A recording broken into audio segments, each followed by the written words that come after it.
हम सबको प्रेरणा लेनी चाहिए, मैं समझता हूं, राहुल गांधी जी से।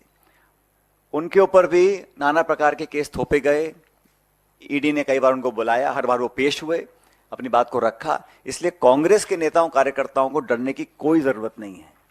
हम लोग ये चुनाव मजबूती से लड़ेंगे और चुनाव जीतेंगे।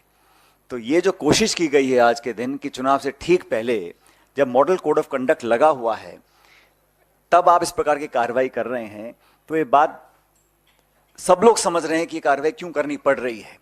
अगर वो चुनाव जीत रहे होते, बहुमत की तरफ बढ़ रहे होते, तो शायद इस प्रकार की कार्रवाई होती। तो जो टाइमिंग है, जो इंटेंट है, जो ऑब्जेक्टिव है, वो संदिग्ध है, सस्पिशियस है। और ये पहली बार नहीं हो रहा है कि इलेक्शन गोइंग स्टेट के अंदर इस प्रकार की कार्रवाई की जा रही है।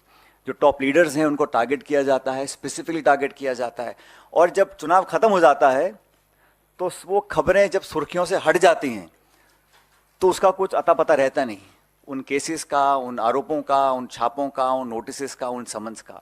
तो पॉलिटिकल टूल की तरह इसको इस्तेमाल किया जा रहा है। इस बात को जनता भी देख रही है, राजस्थान की और देश की भी। इसलिए जब जब मैं समझता हूं रूलिंग डिस्पेंसेशन जो दिल्ली में है, जब अपने आप को कमजोर पाती है तो इस प्रकार की एजेंसीज का वो पूरा सहायता लेकर अपना हित साधने में लग जाती हैं। ये एक बहुत गलत परंपरा है। ये लोकतंत्र के लिए, जैसा मैंने पहले कहा, एक अच्छा संकेत नहीं है।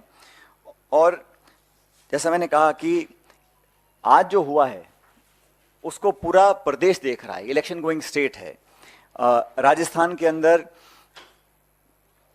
जब जब करप्शन के इश्यूज आए उस पर कार्रवाई करने की मांग पहले भी होती, आज भी होती आई है।